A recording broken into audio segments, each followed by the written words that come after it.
que le decíamos que les damos No, las bienvenidas por estar aquí un sábado a la mañana a esta 29ª jornada distrital de bioética que llamamos Adolescencia, Situaciones Emergentes, una mirada con perspectiva bioética. Le queremos dar la bienvenida a nuestro presidente del Colegio de Médicos, el doctor Julio Dunuyén, para que abra la jornada. Adelante, Julio. Bueno, buenos días, bienvenidos a estas jornadas de nuestro distrito, Distrito Quinto, sobre un tema que en este momento de la historia de nuestra vida, yo diría de la historia de la humanidad, es un cambio de paradigma. Estamos en el medio, a veces no se da cuenta que está en medio de un cambio tan, yo diría, dramático como lo que estamos viviendo en este momento, ¿no? Con el tema de la IA, la inteligencia artificial, que es algo, no sé si ustedes están un poquito embebidos en el tema, pero va a ser una revolución, ya lo está haciendo a nivel social. La comunicación masiva que tenemos en este momento, que todos nos podemos comunicar, y desgraciadamente para el tema adolescencia, las redes sociales, que son nefastas y que bueno, ya si bien la adolescencia es una etapa muy crítica, como muy bien lo saben y mejor que yo ustedes, de la vida de las personas, que la transición de niño a persona adulto, con todas las implicancias del cuerpo, los cambios, problemas, bueno, los temas psicológicos y lo vulnerable que son ante distintos estímulos, ¿no? Y las reacciones, por eso tantos suicidios adolescentes. Ahora le agregamos las redes sociales, ¿no? Con lo estigmatizadoras que son y que cada vez están peor porque detrás de todo esto hay mentes muy perversas. Y más con el advenimiento de la IA, que se puede hacer cualquier cosa, suplantación de identidad. Bueno, es realmente un desafío lo que se viene, que hay que, como estas jornadas son para eso, ¿no? Irnos concientizando y ver las consecuencias y ver qué se puede hacer ante todo esto, porque ante todo siempre tiene que haber una respuesta, ¿no? De la sociedad, de las personas y estando organizado. Así que nada, es simplemente para felicitar a los organizadores de estas jornadas, como siempre los felicito por su excelencia, se lo estaba diciendo, es la 29ª, son 29 jornadas, todas excelentes, una mejor que la otra, a lo largo de los años y del tiempo. Realmente es loable. Así que simplemente es eso, darle la bienvenida y nada, muchas gracias por estar, nada más.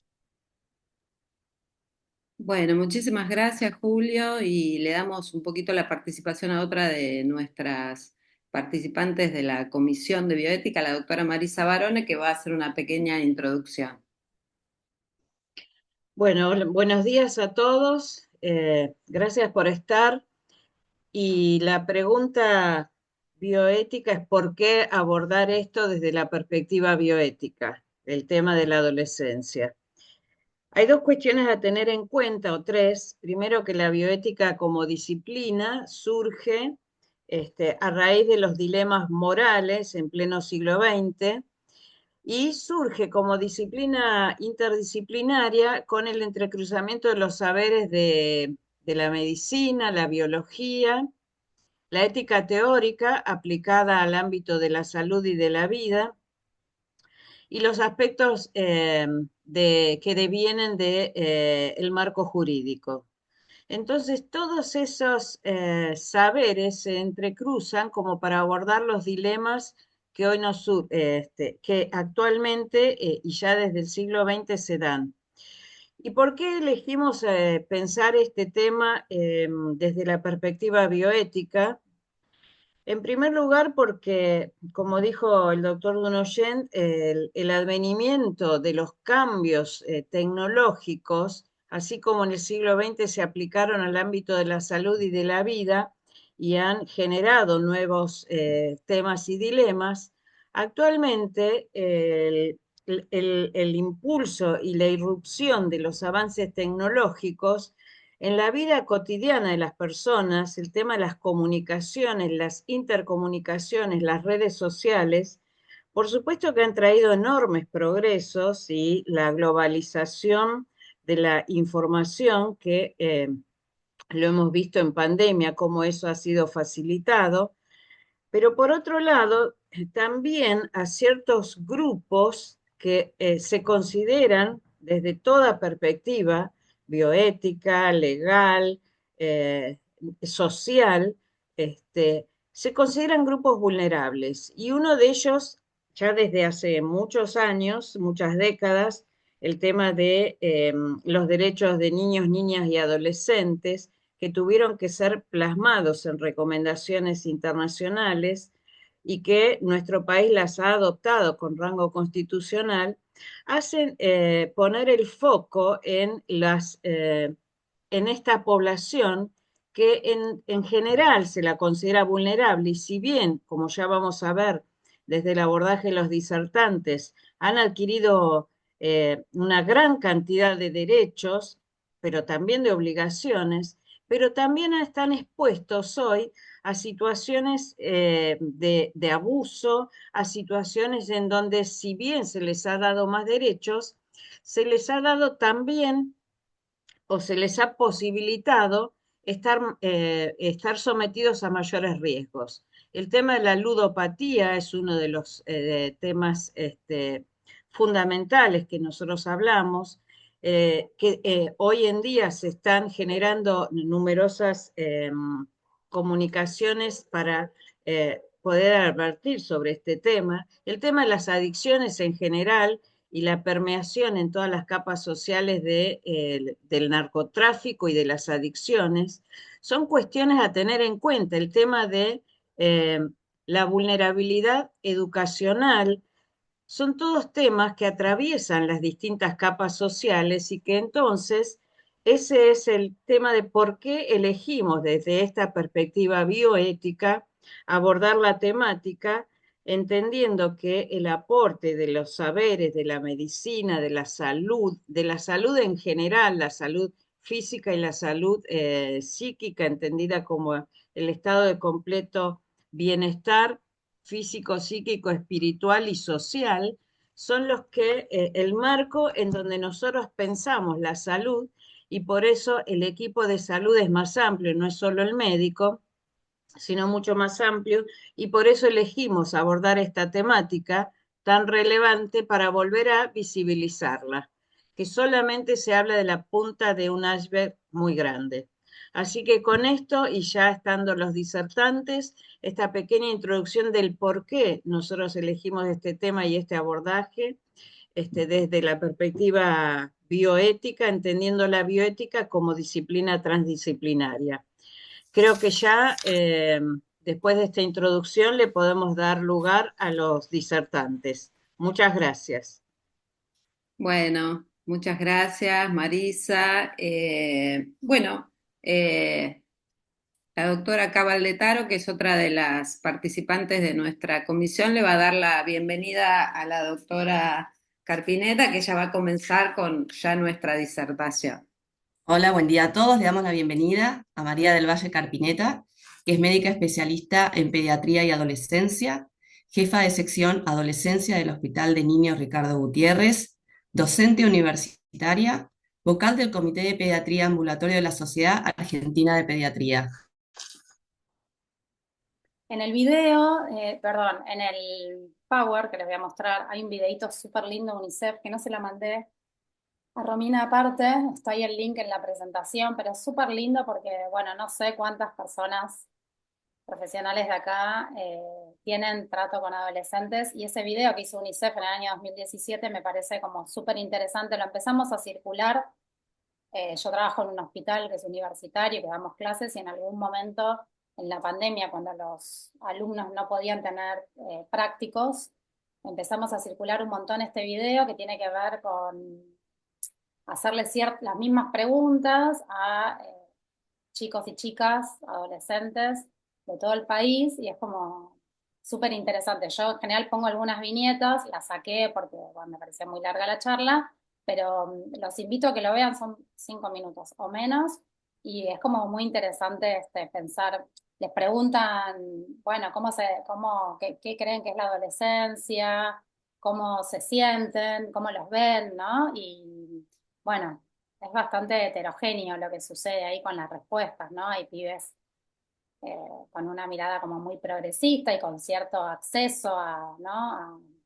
a derechos y que entonces pueden pensar algunas cosas, y hay otros que no tienen ese lujo, podríamos decir, o esa disponibilidad de poder pensar tanto, y entonces plantean otras preocupaciones que son muy importantes que nosotros tengamos en cuenta. Un poco la presentación, sigo sin poder, ¿eh? La presentación tiene que ver con eso también, ¿no? Pensarnos a nosotros, adultos cercanos a las adolescencias actuales, ¿no? Y cuál es el lugar que ocupamos nosotros para acompañar estas adolescencias, ¿no? Un poco, hace rato que yo vengo pensando en presentación, la idea de la charla es una mirada integral a la salud de las adolescencias hoy.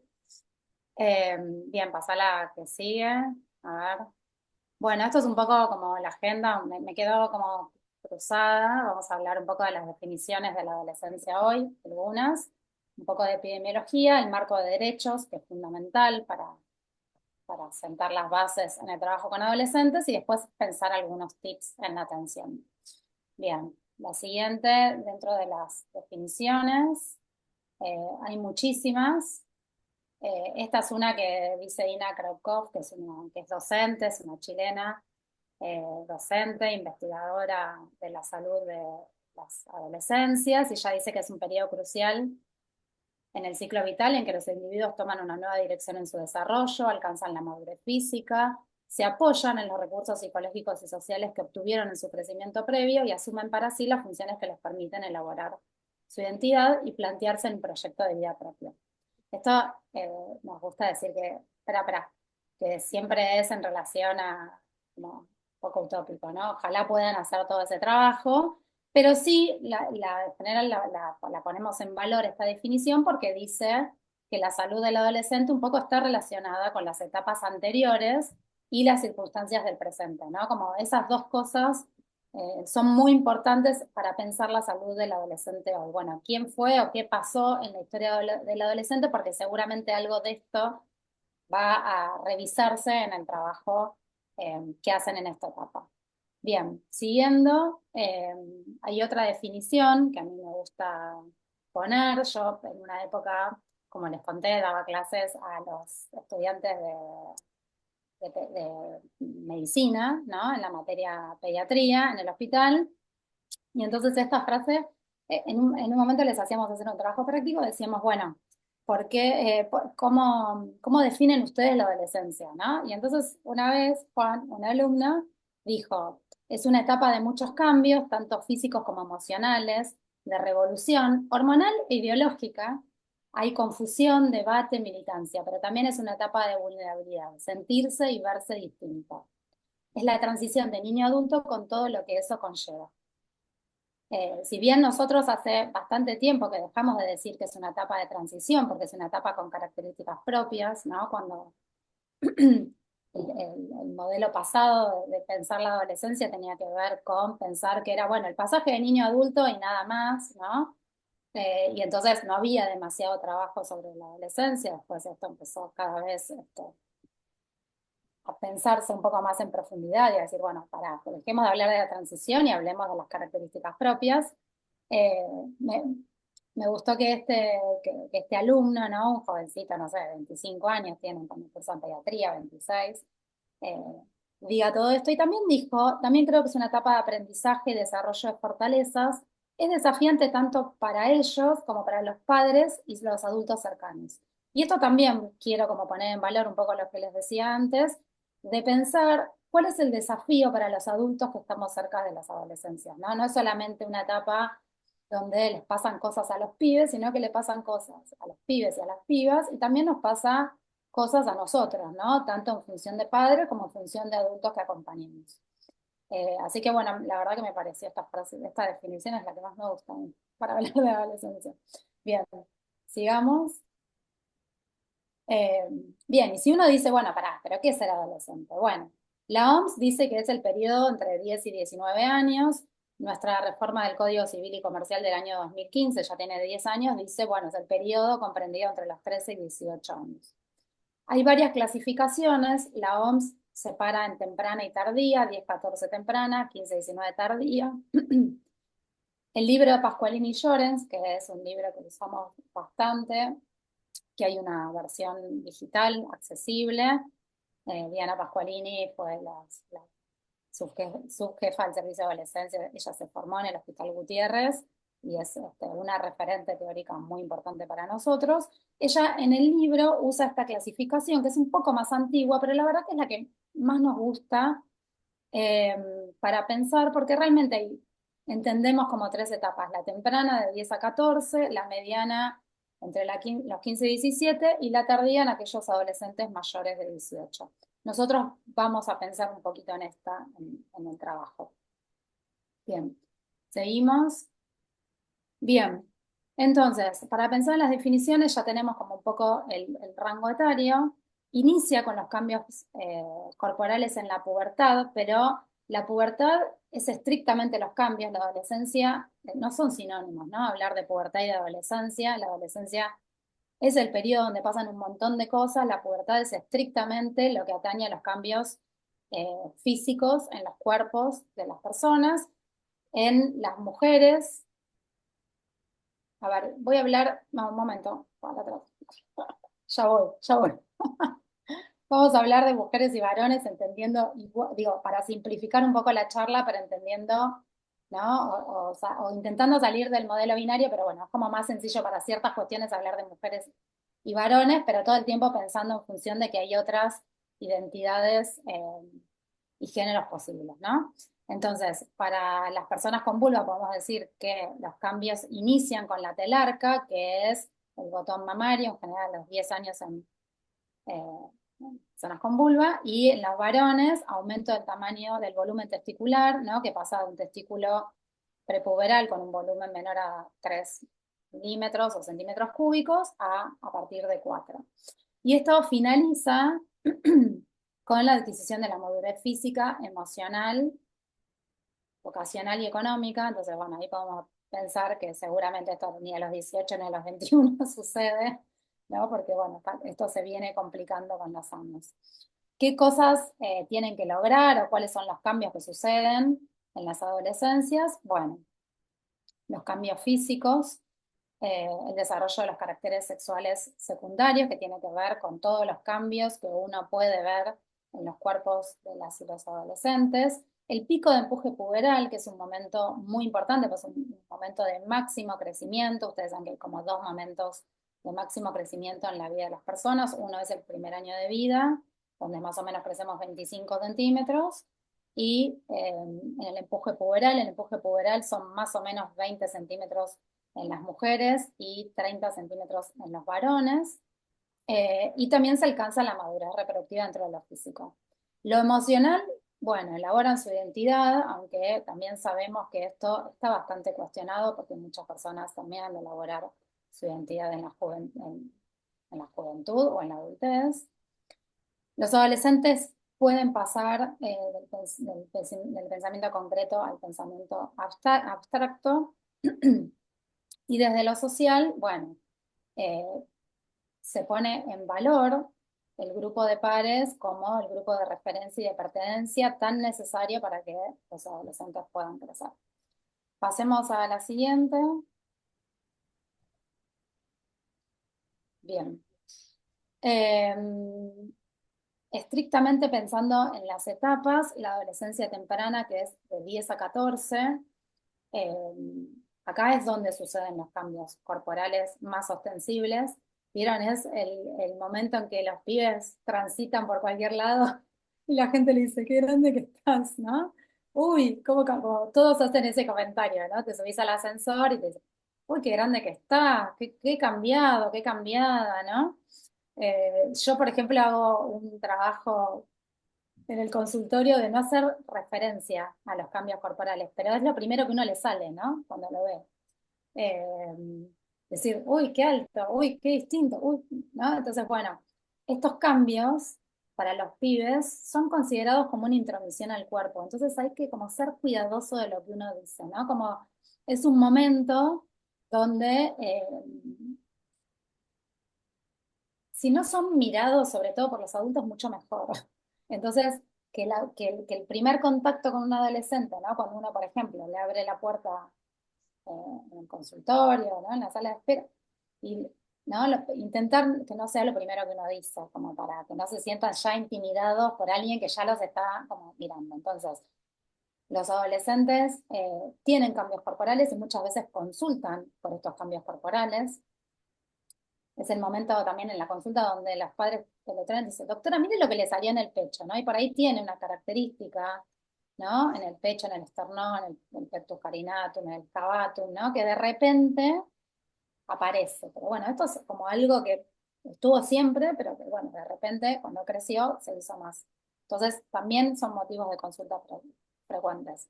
Es un momento donde empieza a cambiar la relación con los adultos, empiezan a necesitar privacidad, de la puerta cerrada, ¿no? De la habitación, se ponen silenciosos, ¿no? Y empieza a jerarquizarse el grupo de pares, ¿no? Que en general son personas del mismo sexo. Y esto también está bueno cuando uno trabaja con adolescentes, decirlo en la consulta, porque si no los padres dicen, no, bueno, quiero tener la puerta cerrada del cuarto, pero no sé, el otro día una mamá me decía, no, bueno, pero cuando se va a dormir yo le digo que la abra, por las dudas, ¿no? Esta cosa de, bueno, un poquito, un ratito, ¿no? Pero bueno, es importante decir que los adolescentes necesitan privacidad y que ahí el adulto tiene que empezar a correrse, tanto del cuerpo, ¿no? Y de la invasión del cuerpo a los hijos, como también de los espacios.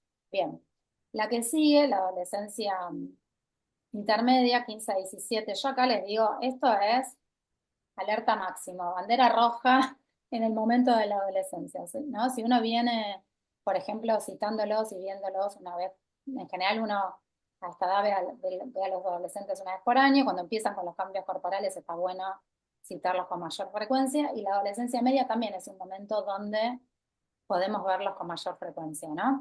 6 meses o depende, a veces más frecuente todavía, ¿no? Es cuando empiezan a pensar en su cuerpo, empiezan a definir un poco la identidad desde cómo visten, ¿no? Cómo se muestran. Es el momento de máxima relación con pares y también con mayor conflicto con los adultos.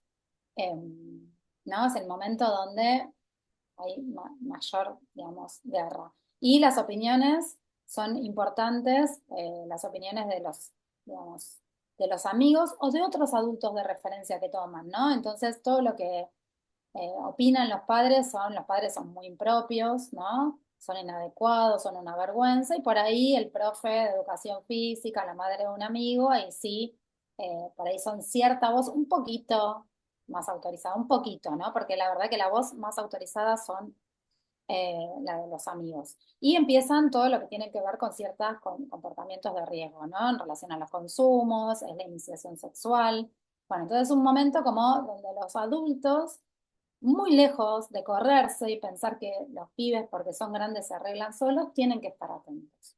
Bien, y después, por último, podemos hablar de la adolescencia tardía, que para mí es un momento hermosísimo del trabajo, porque vuelven y te dicen, ay, ¿te acordás cuando vos me decías esto, lo otro? Bueno, ahora lo entiendo, ¿no? Te dicen, recién ahora puedo entender lo que vos me contaste. Empiezan a jerarquizar muchísimo la opinión del adulto, a escucharla, a pensar que pueden tomar de referencia lo que los adultos les dicen, ¿no? También tienen más preocupación por la salud y por el autocuidado, son más responsables. eh, bueno, es el momento también donde empiezan a aparecer los proyectos. La verdad que es un momento, a mí me encantan los adolescentes tardíos, sobre todo cuando uno pudo verlos, ¿no? Desde chiquitos y decir, bueno, se acomodó, se acomodó. Bien, sigamos. Bien, ¿y qué pasa con el desarrollo psicosocial, no? Porque uno, como en la adolescencia, tiene muy en claro qué es lo que pasa con la pubertad, porque la pubertad siempre tiene un orden secuencial, siempre más o menos ocurre en el mismo periodo, ¿no? Hay algo que yo no les dije porque para mí no tiene que ver con la clase, pero cuando nosotros trabajamos los cambios puberales es importante decir que en las mujeres estos cambios ocurren en general dentro de un periodo mucho más breve que los varones. Las mujeres son 2 años, los varones son más o menos 5. Las mujeres crecen antes que los varones.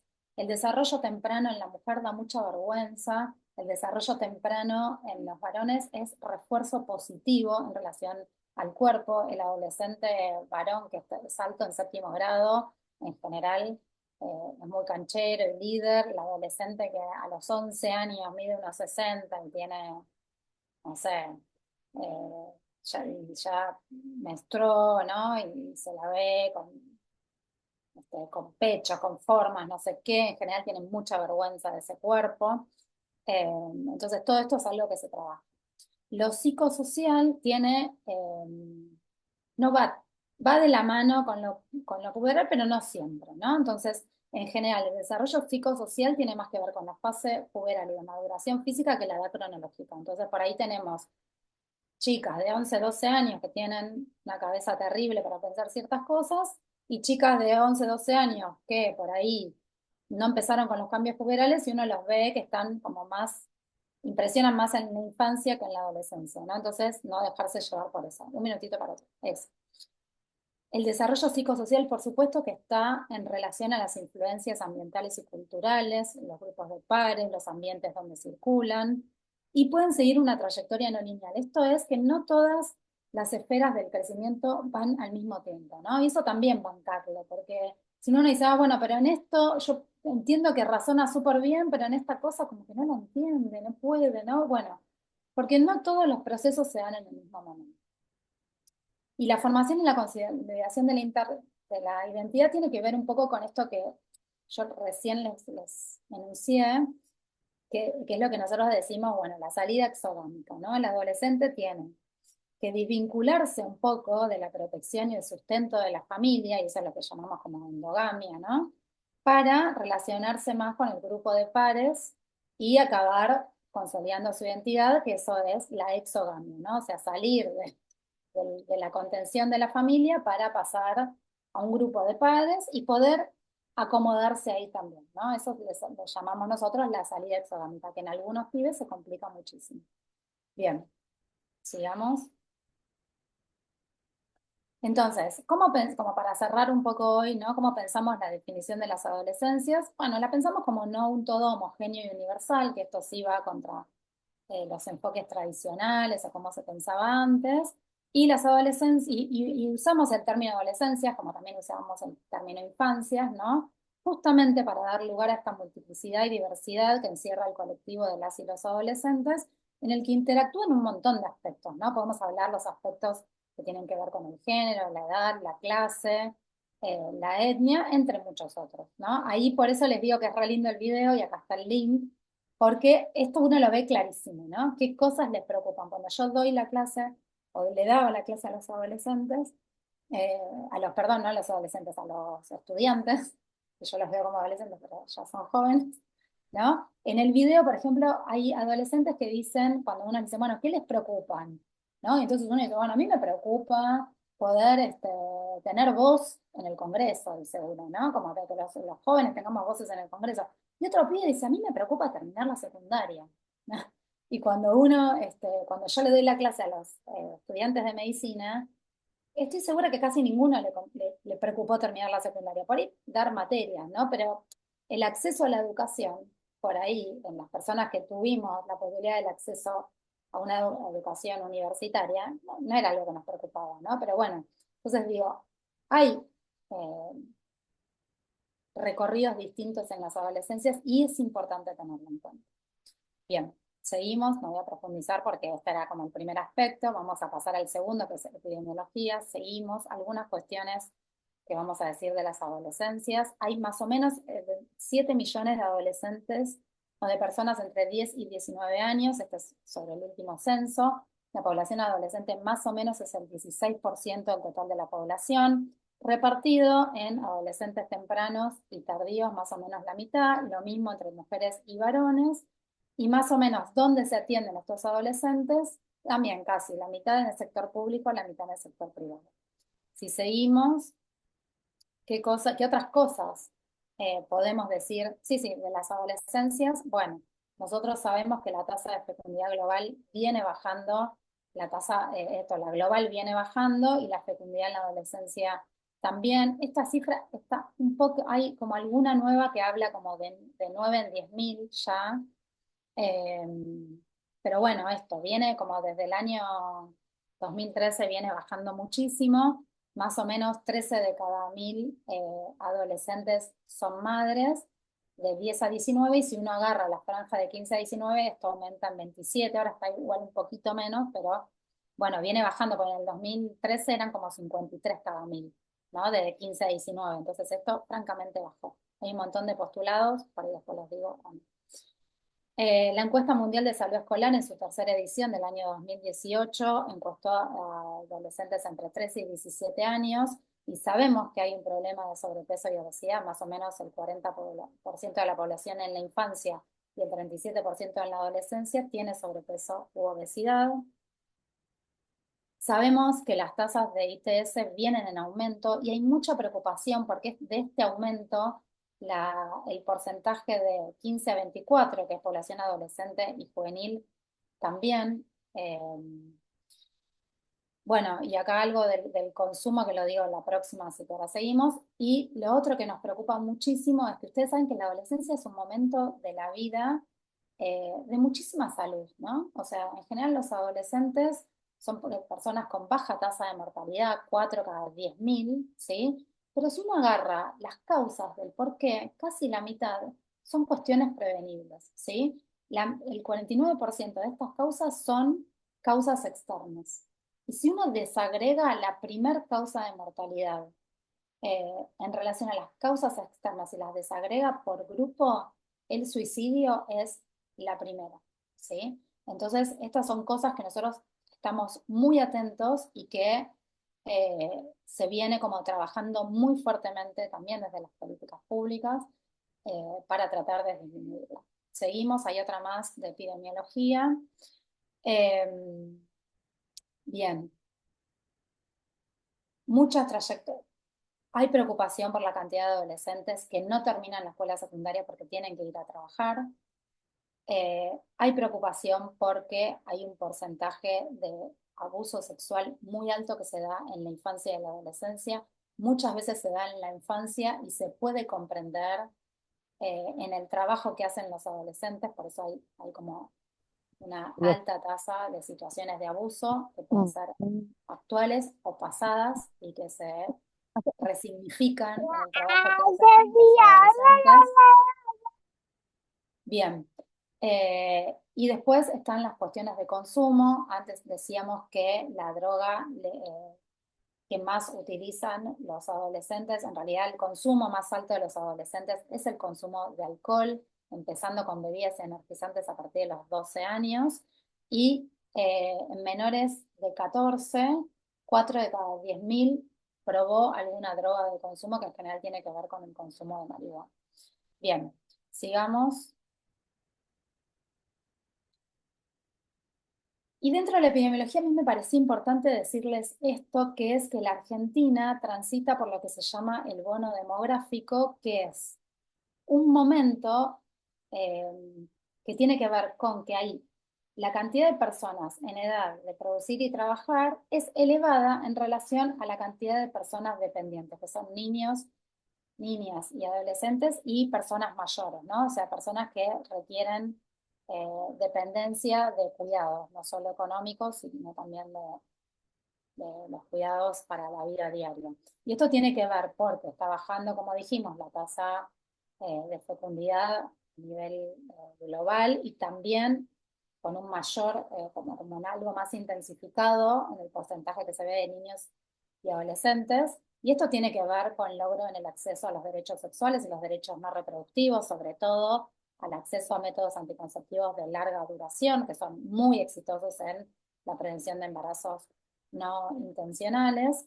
Y este descenso lo que hace es descenso en la tasa de fecundidad, la cantidad de adolescentes que son madres, es potenciar las trayectorias educativas y con eso también la posibilidad del acceso a un mercado laboral más calificado, rompiendo el círculo de pobreza que implica que un adolescente sea madre, pierda el acceso a la educación y deba tener trabajos más precarizados. Por supuesto que tienen que haber políticas públicas para acompañar este bono demográfico. O sea, esto es una característica epidemiológica que se da, sobre la cual tienen que haber políticas públicas que puedan aprovechar este bono. políticas para asegurar y profundizar el acceso a los derechos sexuales y los derechos no reproductivos, políticas de cuidado y educación en niñez y adolescencia y los cuidados también en población de adultos mayores, y políticas previsionales. Bueno, no voy a entrar en, en dar detalles, pero sí sabemos que estas políticas no solamente no están siendo satisfactorias, sino que tienen un franco retroceso, ¿no? Digo, que pasa también a nivel global y específicamente en nuestro país. Bien, sigamos. Bueno, entonces hablamos un poco de qué definimos la adolescencia, cuáles son algunos problemas que nos preocupan, y ahora vamos a hablar de cuál es el marco de atención de adolescentes, ¿no? Y entonces tenemos esta infografía, que si no la conocen, es una infografía que hizo la Dirección de Adolescencia del Ministerio de Salud, que bueno, ahora está totalmente desarticulada, la hizo hace algunos años, donde nos da un poquito de idea sobre cuáles son los derechos que tienen la población de niños, niñas y adolescentes, que son un montón. No sé si ustedes saben, pero el marco legal en nuestro país es muy amplio y progresista en relación a otros países de América Latina. Hay muchísimos, yo no voy a hablar, esto está en cualquier lado, o se los paso también, pero lo primero que dice es que está la Convención de los Derechos del Niño, que dice que niño se considera a toda persona menor de 18 años, y la convención, con un montón que incorpora tratados internacionales, habla del interés superior, de la autonomía progresiva, que es la posibilidad de tomar decisiones, la participación directa en la toma de decisiones y el derecho a ser oído. Después tenemos el Código Civil y Comercial, y ahora voy a decir algunas cuestiones que estableció sobre la capacidad en la toma de decisiones en niños y en adolescentes, y qué pasa con los mayores de 16. Y después hay un montón de leyes. Acá dice la 25.673, que es la creación del Programa Nacional de Salud Sexual y Procreación Responsable, que lo que hizo fue garantizar el acceso universal, no solo a métodos anticonceptivos, sino al acceso a información y a todas las prestaciones necesarias para el acceso a los métodos. La 26.061, que ratifica la Convención de los Derechos, la Ley de Educación Sexual Integral, y la ley 26.529, que habla de los derechos del paciente. Y acá a mí me encanta decir esto, porque esta ley 26.000 es del año 2009. Ustedes saben que la ley del ejercicio profesional es, ay, ahora se me fue, pero no quiero decir. 1961. Eso, 1961 es la 17.132, o sea, 17.132 a 26.000. Miren la cantidad de leyes que pasaron en el medio, ¿no? Donde alguien se acordó de decir cuáles son los derechos del paciente. Y creo que acá todos fuimos pacientes y en algún momento fuimos violentados en relación a cómo fuimos atendidos, ¿no? Así que es una ley súper importante que tenemos que conocer. Bien, sigamos. No voy a profundizar porque no es el motivo de la charla, pero sobre este marco legal se apoyan toda esta oferta prestacional orientada a la población de adolescentes. Esto no solo es las leyes, sino también los programas que tienen que ver con la cobertura en la atención de adolescentes y la garantía de los derechos. Un montón. O sea que nosotros tendríamos que conocer todo este marco para el trabajo con adolescentes. ¿Qué hacen los marcos? Para mí, nos dan un piso donde empezar a trabajar, ¿sí? Un piso seguro. Bueno, a partir de esto nosotros tenemos que garantizar que los adolescentes accedan a una salud y a una salud de calidad y a una salud equitativa. Bien, seguimos. Y esto es un poco lo que dice el Código Civil y Comercial, que me parece importante recordarlo si no lo saben. El Código Civil y Comercial se reforma en el año 2015 y en su artículo 26 habla de la garantía del acceso a la salud. Y después de esto, el Ministerio de Salud de la Nación hace la resolución 65, que es del año 2015, donde deja estipulada también ciertas cuestiones.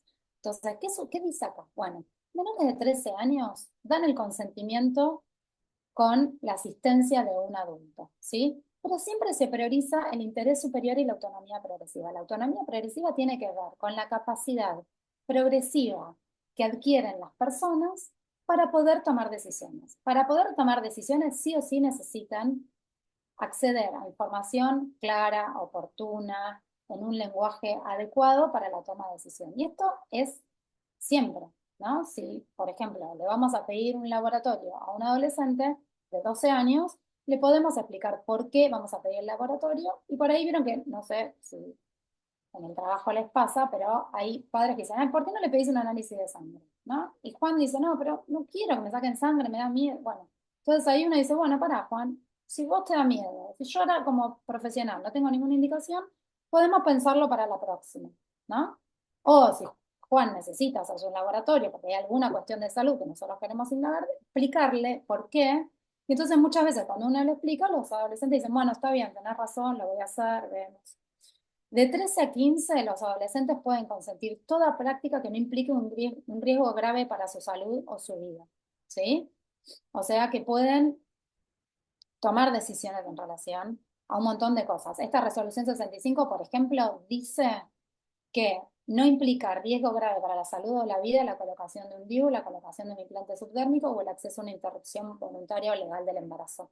Digo porque todo esto está escrito, ¿no? No es algo que se nos ocurre a nosotros, sino que esta resolución dice cómo, no sé, acompañar una interrupción voluntaria de un embarazo, si lo hacemos con un profesional que esté entrenado, con métodos que la OMS reconoce como seguros para la práctica, bueno, es un método que no, es una práctica que no tiene ningún riesgo. Entonces, como no tiene ningún riesgo, la verdad que un adolescente de 14 años puede consentir sin necesidad de un adulto que lo acompañe.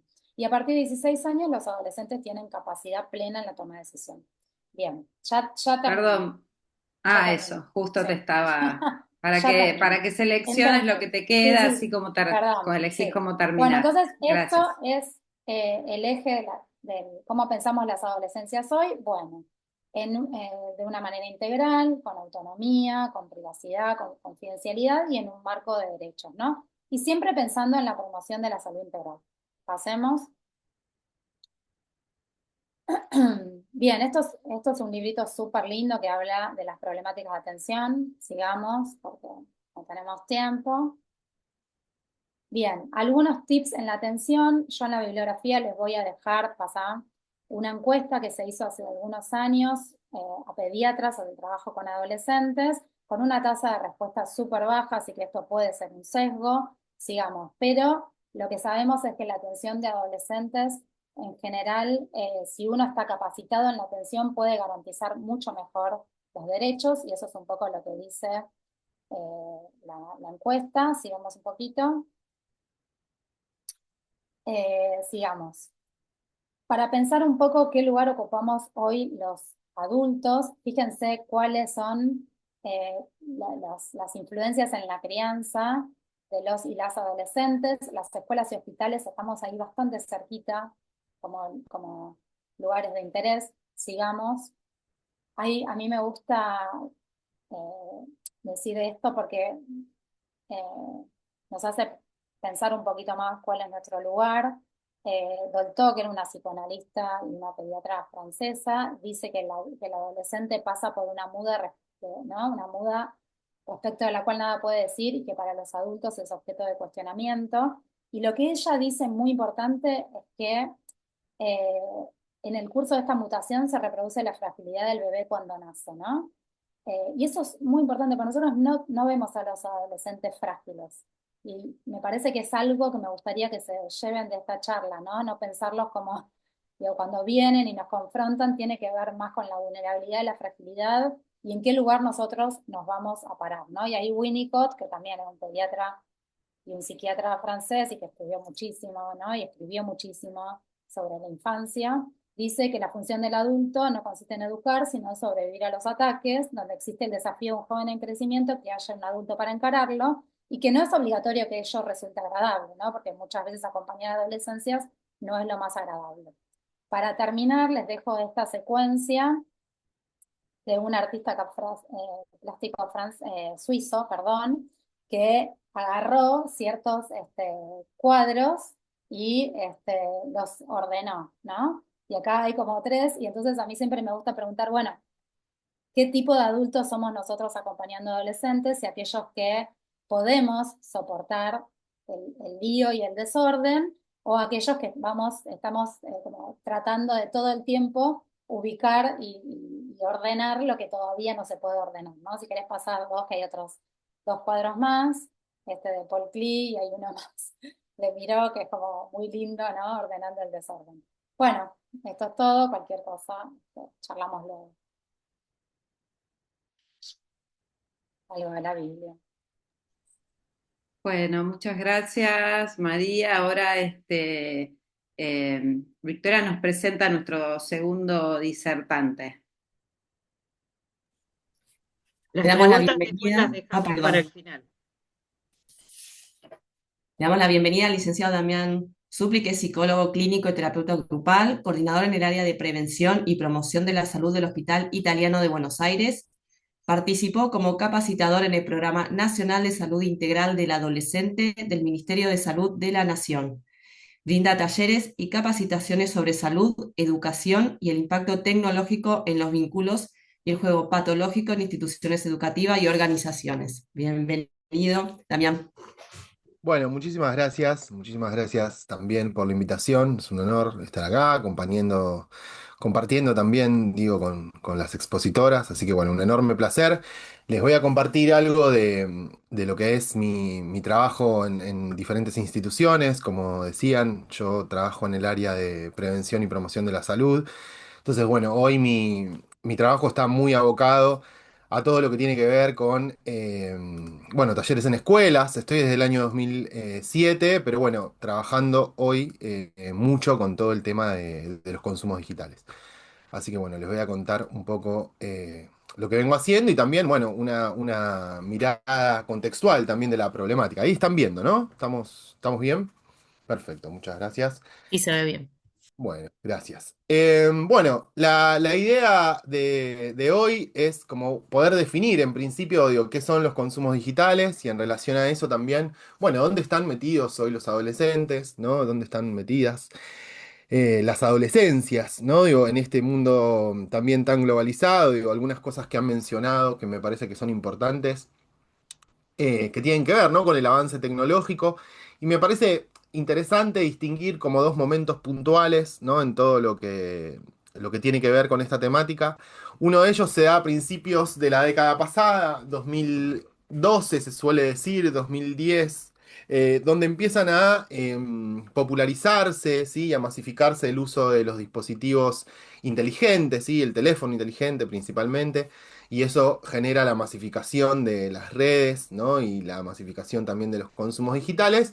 Y un segundo momento histórico y global que tiene que ver con la pandemia, ¿no? Que lo que ha hecho es acentuar todo este tipo de consumos. Entonces me parece que es importante entenderlo para dar una primera fotografía de qué es lo que pasa también con estas adolescencias que han sido fuertemente marcadas por el 2020, fuertemente marcadas también por un montón y un sinfín de hábitos digitales que de alguna manera también colaboraron, ¿no? Digo, para poder sobrellevar los estudios, los encuentros y un montón de situaciones, pero que sin duda han dejado secuelas y que sin duda también han dejado instalados y preestablecidos maneras de relacionarse, ¿no? Maneras de acceder. Y siempre pensando en como un punto de partida que tiene que ver con lo que es el bienestar digital, ¿no? Entender que la tecnología en sí mismo no es el problema, sino el uso que se hace de esa tecnología, entender que es una potencia, entender que es una herramienta.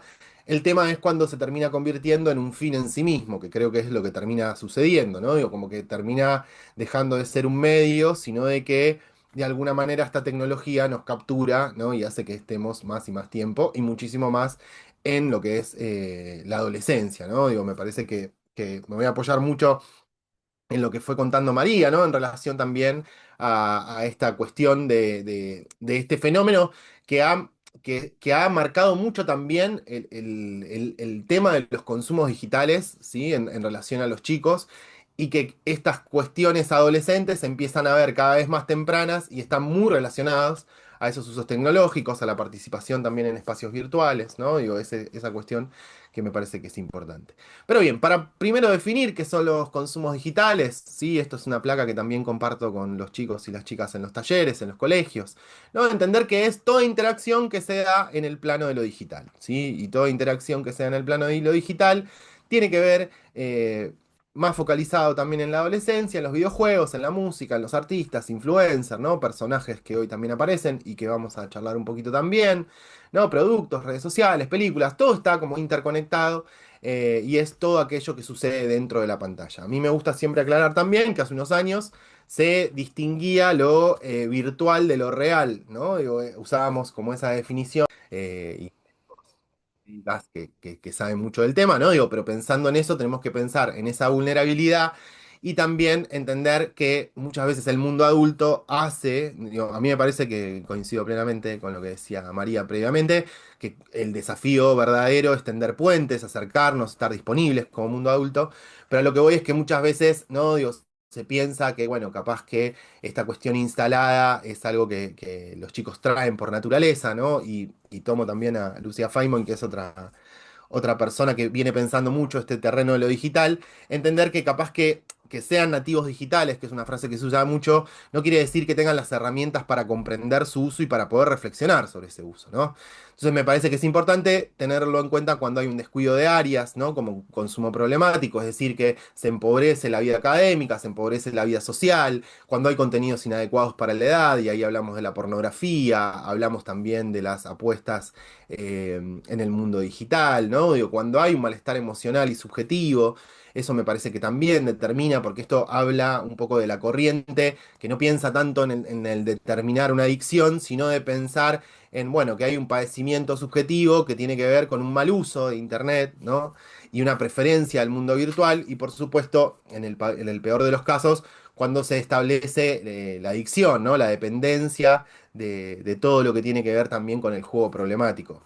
Una necesidad que hoy también tenemos desde el mundo de profesionales que trabajamos también con la adolescencia es poder precisar un poco más, ¿no? Digo, porque hoy se utiliza el concepto de ludopatía, a veces livianamente y a veces como generando un sesgo muy grande, pero tenemos que saber que esto está todo en desarrollo también de cómo pensarlo en la adolescencia en particular, donde muchas veces se piensa o se usa un criterio que tiene que ver más con el mundo adulto.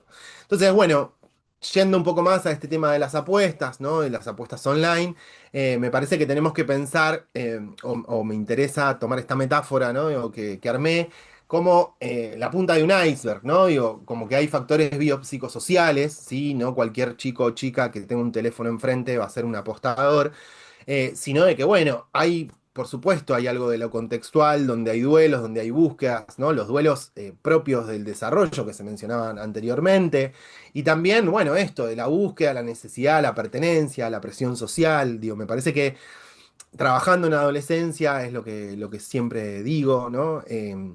Tenemos que también tener en cuenta qué modelo estamos dando nosotros como mundo adulto y qué modelo da el mundo actual, ¿no? Digo, porque ahora vamos a ver algo en referencia, ¿no? Digo, a lo que son los influencers y demás.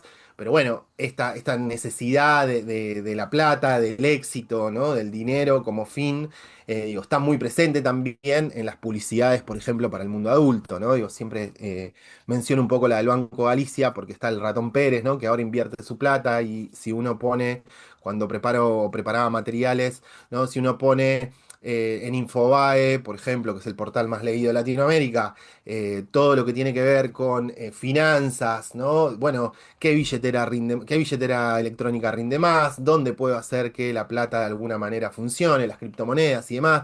Digo, bueno, creo que es un momento de la humanidad que no es ajena, ¿no? A todo este fenómeno. Bien. Si pensamos entonces en las diferencias también generacionales, ¿no? Las influencias y la publicidad, los influencers como nuevos protagonistas en la vida de chicos y de chicas y del mundo adulto también, donde se establece una diferencia. A mí me gusta también citar mucho a Tomás Balmaceda, que es un filósofo argentino que trabaja mucho estas temáticas, donde dice, ¿no? Esto de la cercanía que hoy tienen, lo que ustedes ven a la derecha, arriba a la derecha, es Sprint, uno de hoy los youtubers más vistos en Argentina, que fue el que debutó con Riestra, ¿no? Y que generó tanta polémica, y también tenemos que pensar qué genera esto en el mundo del deporte. Pero lo que voy con esto es que son chicos y chicas que tranquilamente se ven reflejados en esa cercanía, ¿sí? Digo, nosotros venimos de generaciones donde quizás a quienes admirábamos o a quienes veíamos tenía mucho que ver con talentos o capacidades lejanas, ¿no? Digo, habilidades en la música, habilidades en el fútbol, ¿no? Digo, hoy chicos y chicas ven y siguen mucho a gente cercana, ¿sí? A pibes y pibas que podrían ser ellos o que de alguna manera vieron su desarrollo. Y eso, sin duda, ¿no? Genera una relación más cercana, donde también se promueven este tipo de prácticas, ¿no? De apostar y demás. Como decía antes, hay algo de el dinero como valor, como activo, como sentido, como proyecto, ¿no? Y ahí vuelvo a preguntarnos, digo, ¿qué nos está faltando para poder ofrecerles a los chicos y a las chicas proyectos, pertenencia?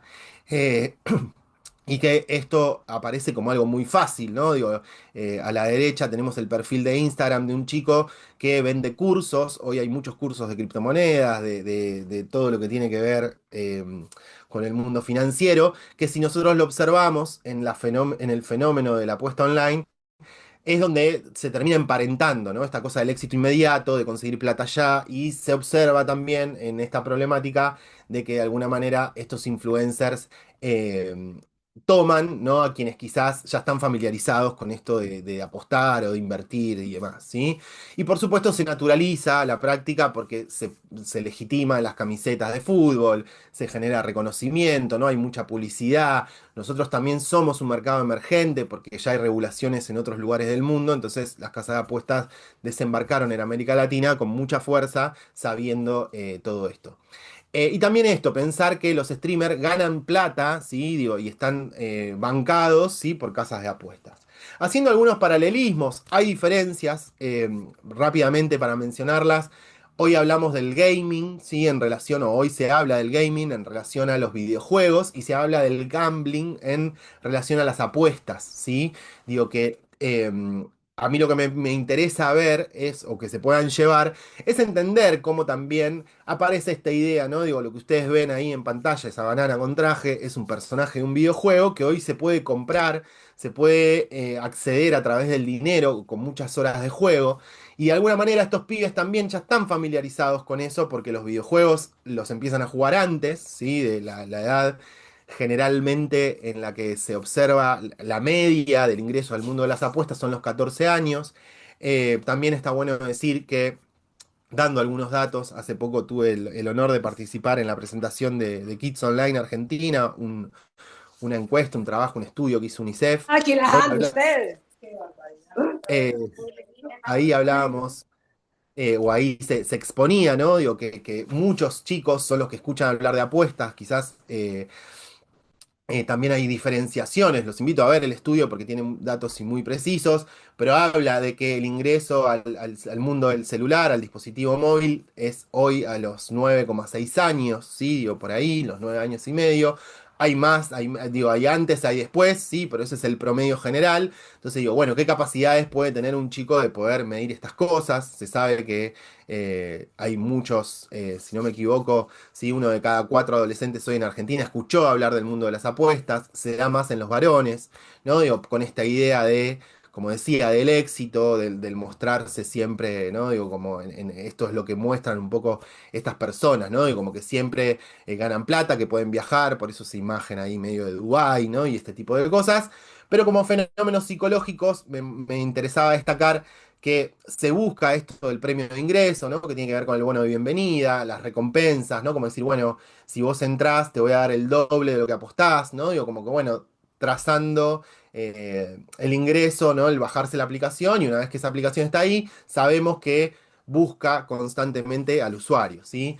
La moneda de juego, ¿sí? Porque eso también distancia que el dinero sea un valor abstracto y digital, ¿sí? Distancia la posibilidad de poder medirse, genera un estatus, como decíamos, y facilita, es como un prefabricado, ¿no? Digo, una comunidad y pertenencia rápida, ¿no? Digo, que muchos chicos y muchas chicas, donde quizás no se pueden encontrar en sus pares, esto brinda como algo de idea de comunidad, ¿no? De síganme, aporten plata, hagan, ¿no? Digo, tomen este código para mi comunidad y de esta manera apuesten, ¿no? Digo, como que estas cosas terminan siendo muy complicadas, ¿sí? Y también hay una narrativa inexistente, ¿no? Esto es puro mecanismo, es dopamina a full, ¿no? Como esta idea de ir en búsqueda de esa cuestión rápida, preestablecida, como decía, y esta trampa que aparece, ¿no? Digo, porque también aparecen, esto lo trabajé y le agradezco también a un psicólogo que se llama Nicolás Crescenzi, ¿no? En relación a los videojuegos, porque él trabaja en esa industria, existen como patrones oscuros, ¿no? Existen cosas que en los videojuegos existen, y siempre pongo el mismo ejemplo, si alguien de acá jugó al Candy Crush, ¿no? Digo que es un juego bastante popular, ¿no? En el teléfono, aparece esa idea de, bueno, si venís en un par de horas te voy a dar más vidas, te voy a dar vidas ilimitadas un tiempo, voy a hacer que todo ese estímulo, por eso hablamos de que es puro mecanismo, ¿no? Es como pura estimulación. Y no hay una narrativa en el sentido de que, bueno, si alguien jugó, por ejemplo, al Mario Bros., sabe que había una cuestión de ir a rescatar a una princesa, de establecer un recorrido en el juego, una historia. Acá no existe. Acá es como, bueno, jugar rápido, comprar rápido y demás. Y esto de la suerte y la cercanía, son algunos fenómenos, ¿no? Pongo la máquina de garra porque siempre aparece esa idea de que se puede llegar a ganar. Hay una idealización también de la práctica, donde todos, como decía en la publicidad, se muestran como ganadores. Y otro fenómeno que me gusta mencionar es el costo hundido, que es la fantasía que tenemos de recuperar lo perdido, ¿no? Esa persona que quizás juega, no sé, tiene 15, perdió 10 y piensa que con esos 5 va a recuperar todo lo anterior, ¿no? Digo, eso es un fenómeno psicológico que también existe. Bien, y para terminar, como unos desafíos para afrontar la problemática, ¿no? Que me parece que son importantes. Sin duda, desde el Estado y las regulaciones, un seguimiento del tema, un control biométrico, ¿sí? Porque es bueno destacar que también las estadísticas dicen que en nuestro país el 80% de los chicos y las chicas juegan en páginas clandestinas, ¿sí? Esas páginas clandestinas o ilegales tienen cajeros o cajeras, se llama la figura, gente que lo que hace es subir plata a la plataforma y funcionar como mediadores. Esos mediadores también establecen una relación de confianza, después extorsionan, pueden llegar a generar préstamos, ¿no? Trabajan para las casas de apuestas ilegales y ahí no hay, eso por eso es importante el seguimiento del tema y el control biométrico nos referimos a que las páginas que son legales puedan chequear que la persona que está adelante es mayor de edad fehacientemente. Para que lo entiendan, el control biométrico es como nuestra huella dactilar cuando activamos el teléfono, ¿no? El teléfono sabe que somos nosotros o cuando nos ve la cara, ¿no? Digo, ese tipo de cosas son las que se piden para que los chicos y las chicas no puedan entrar. La comunidad, por supuesto, espacios de diálogo y de reflexión, talleres, la importancia de la prevención y detección de factores de riesgo, ¿no? Digo, que los los chicos y las chicas lo puedan ver. Y sin duda, como decía antes, para la adolescencia y esta etapa tan particular, que se puedan establecer proyectos y espacios de reconocimiento, redes de contención, apoyo y pertenencia.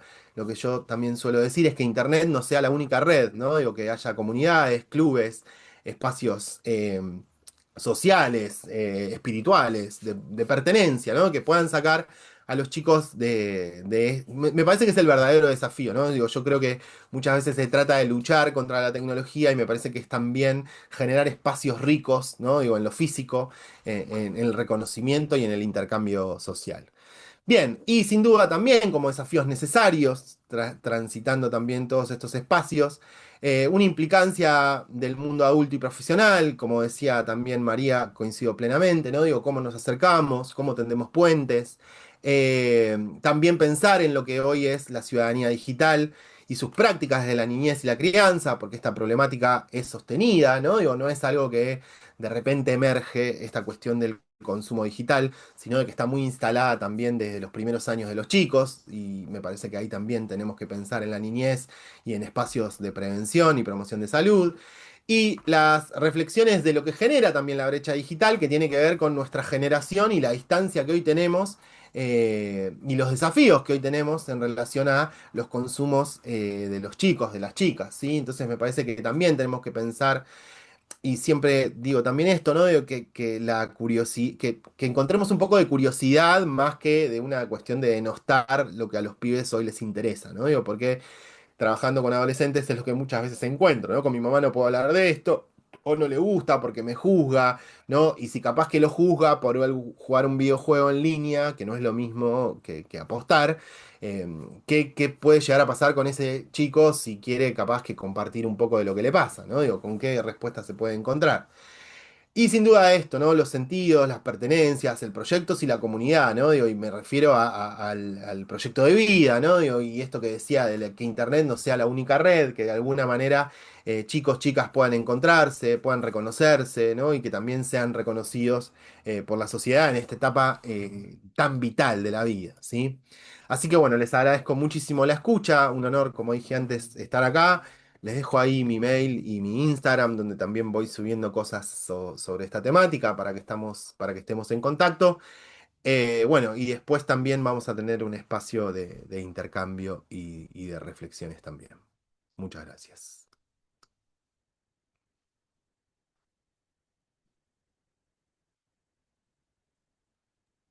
Bueno, muchísimas gracias, Damián. Anotamos las preguntas que fueron surgiendo, las vamos a hacer al final.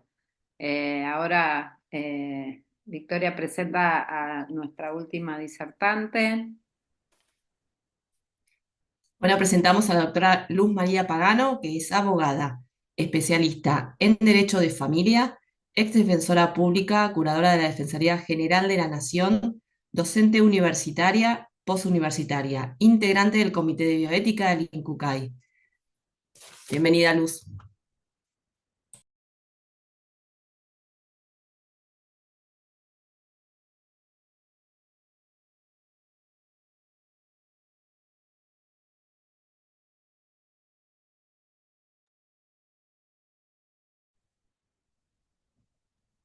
Estás muteada, Luz.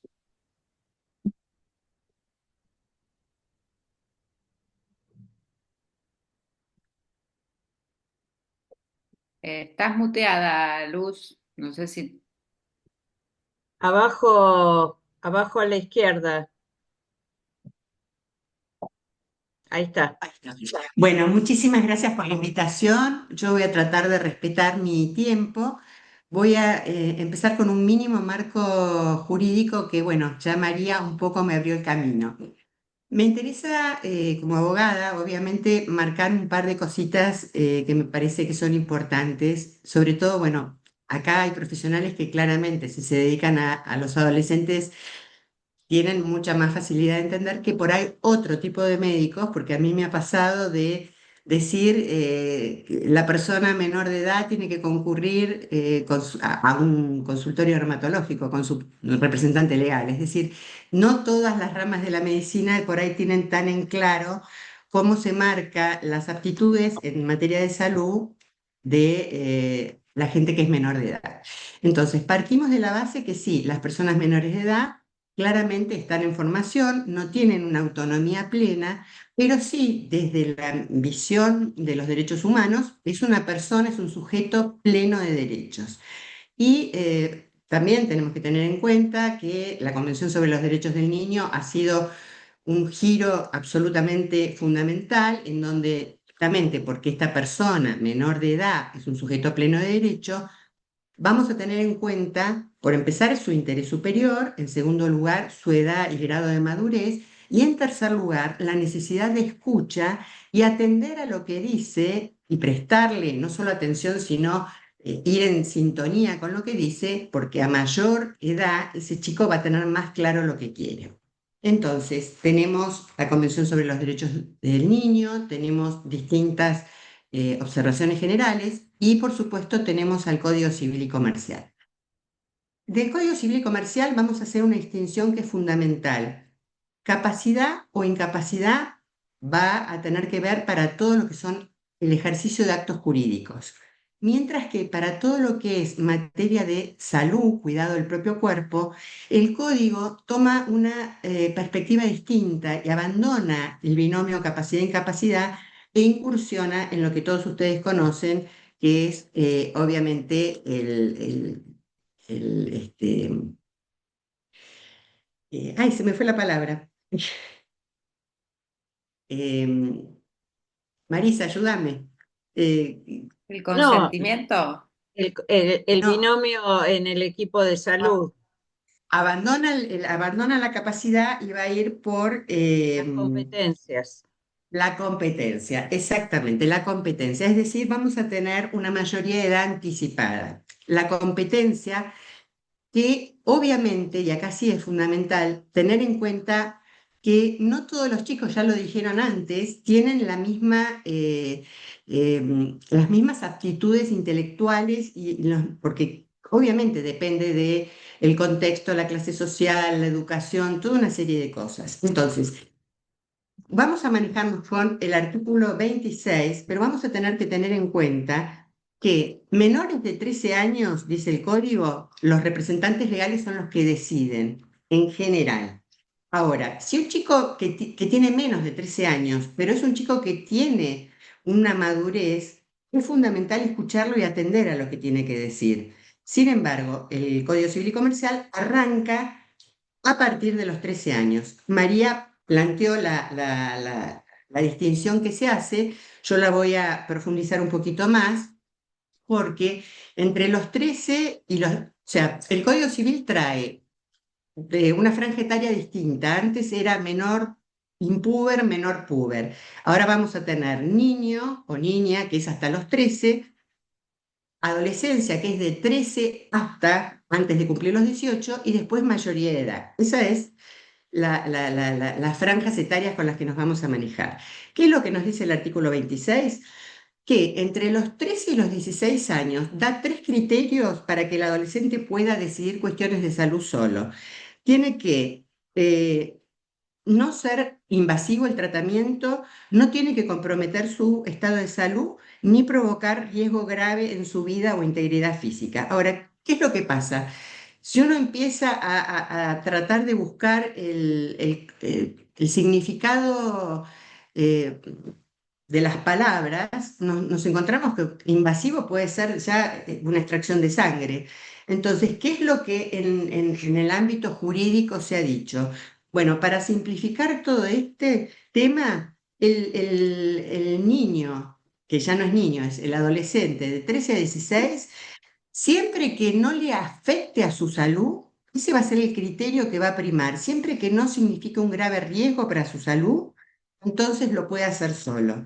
Si significa un grave riesgo para su salud o es invasivo, por ejemplo, en el caso de la identidad de género, cuando las personas menores de edad quieren, bueno, olvidémonos del decreto de mi ley, ¿no? Estoy hablando de la ley. Cuando las personas menores de edad quieren algún tipo de intervención quirúrgica de adaptación al género, se requiere que concurran con el progenitor y pedir autorización judicial. Es decir, ahí está marcado una diferencia específica en una ley especial.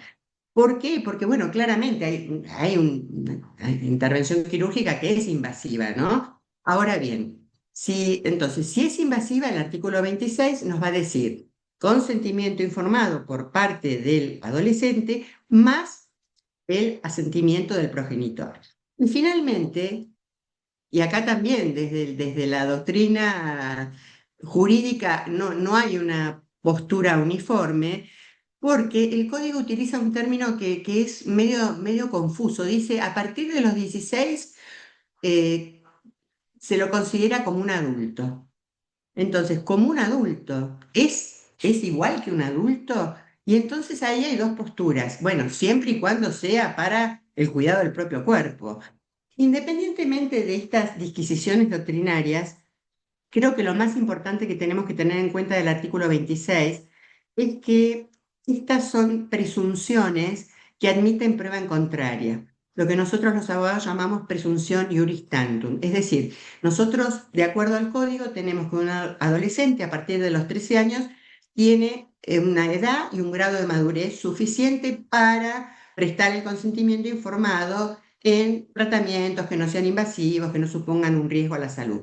Ahora, esa presunción, el profesional puede decir, no, pero este chico no tiene la madurez para prestar este consentimiento informado.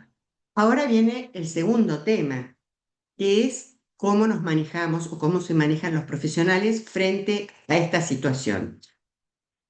Por empezar, tenemos que tener en cuenta que, y ya lo dijeron antes, y yo acuerdo completamente, que los padres, más allá de que los adolescentes intenten sacarlos, que requieren intimidad, pero tienen que estar muy presentes. En las cuestiones de salud mental que vamos a ver enseguida, más que presentes tienen que estar. Ahora, ¿qué pasa cuando ese chico dice, yo no quiero este tratamiento y los padres consideran que es bueno ese tratamiento? Bueno, claramente es un trípode. Ahí está la tercer pata, que son los profesionales de la salud. Y el diálogo es fundamental porque así también lo aclara el artículo 26. El que decide es en el ámbito médico, ya sea en comité de bioética, porque el Poder Judicial tiene que ser la última instancia cuando ya no hay posibilidades, porque el juez, cuando le llega el caso, no conoce al adolescente, no conoce cuál es su patología, qué es lo que es mejor, no es su expertise. Va a tener que pedir al cuerpo médico forense o a quien sea, a un perito que le explique. Entonces, es fundamental en estas cuestiones tener presente que siempre que sea posible, las cuestiones en donde no hay uniformidad de pensamiento entre lo que quiere hacer el adolescente y su representante legal, tiene que ser trabajado en el marco con el equipo médico. Y después, bueno, obviamente ya tenemos las personas mayores de edad. En el marco de lo que yo les voy a charlar, van a ser los distintos estadios de qué es lo que una persona menor de edad puede requerir solo o que requiere que sea en compañía de su representante legal. Lo primero que tenemos es todo lo que tiene que ver con asesoramiento y consejo médico. Y ahí no hay franja etaria. Tanto el comité en la observación general número 12 ha sido clara que no se requiere una edad para exigir que vayan con el padre o la madre. Esto, ¿sabes? Se vio mucho cuando fue la problemática del SIDA, o también hoy mencionaron el tema, pero de lo que sea todo salud sexual, reproductiva y no reproductiva. Es decir, el chico que va a preguntar, ya lo veíamos en el caso Gillick, cuando el juez de Inglaterra decía, bueno, si las chicas están yendo a preguntar, quiere decir que ya tienen la competencia suficiente para escuchar su opinión. Bueno, acá es algo parecido. En todo lo que tiene que ver con asesoramiento y consejo médico, no hay una edad no hay techo. Cualquier chico o chica que vaya y pida consejo, el profesional se lo tiene que dar. Eso es el primer estadio, porque tenemos que tener en cuenta que asesoramiento y consejo es absolutamente distinto a otorgar el consentimiento médico, y entonces no tiene que haber ningún tipo de limitación. Explicar, por supuesto, cuál es el tratamiento, las alternativas, qué pasa si no lo hace, etcétera, etcétera. Segundo estadio es evaluación y diagnóstico. Esto se va a dar en dos situaciones. Cuando el niño o el adolescente tiene conflicto con sus padres, con sus progenitores, o tiene conflicto con sus pares. Son dos situaciones distintas que ameritan que sea evaluado para ver qué es lo que está aconteciendo, cuál es el conflicto que tiene cuando los padres de golpe ven que hay cambios de humor, cambios de comportamiento. Entonces, primero que todo, claramente, diagnóstico, a ver qué es lo que le está pasando al chico. Y por supuesto que mientras más pequeño sea el chico, más poder de decisión recae sobre los progenitores, porque ya sabemos que los padres tienen que dar la dirección a los hijos, pero mientras el chico va creciendo, esa dirección se va convirtiendo en consejo, ¿no? Es la contracara de la mayor edad y la mayor madurez. Ya en el tercer estadio, práctica clínica, tenemos que pueden acontecer, y es lo que en tribunales se ve mucho, que son los conflictos post-divorcio o post-separación de los padres, en donde muchísimas veces el chico es el rehén, porque esto todavía sigue pasando, no es que está superado, que es el rehén. La madre lo tiene al chico como arma de poder, y el padre todavía, en la gran mayoría de los casos, es el que tiene el poder económico. Frente a estas situaciones, el chico queda entrampado en la mitad y empieza a hacer síntomas de todo tipo. ¿Qué es lo que hacen los tribunales? En muchas situaciones ordenan lo que se ha llamado terapia bajo mandato. Ahora, cuando los jueces obligan a que el chico vaya, que vayan los adultos, la realidad es que aunque el chico vaya, concurra a las sesiones, si no hay adherencia, no va a servir de nada. Obviamente hay situaciones sumamente conflictivas en donde es necesario que ese chico tenga la ayuda, pero bueno, obviamente después vendrá la parte del profesional, cómo maneja esa situación para que poder ayudarlo al chico.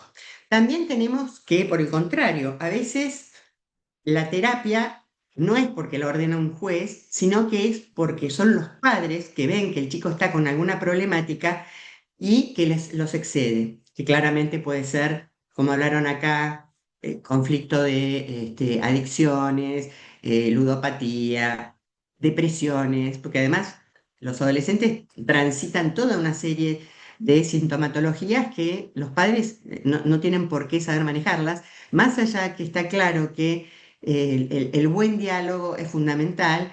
Y me encantó el cierre de ese que decía que los padres tienen que tratar de sobrevivir a los hijos, porque en definitiva la realidad es que a veces se vuelve muy difícil poder comunicarse, ¿no? Porque somos de otra generación, porque los adolescentes necesitan su espacio, necesitan su privacidad, y bueno, todo esto hace que sea muy complicado. Entonces, si por más que los progenitores lo manden, si el chico o la chica no adhiere al tratamiento, no va a haber éxito.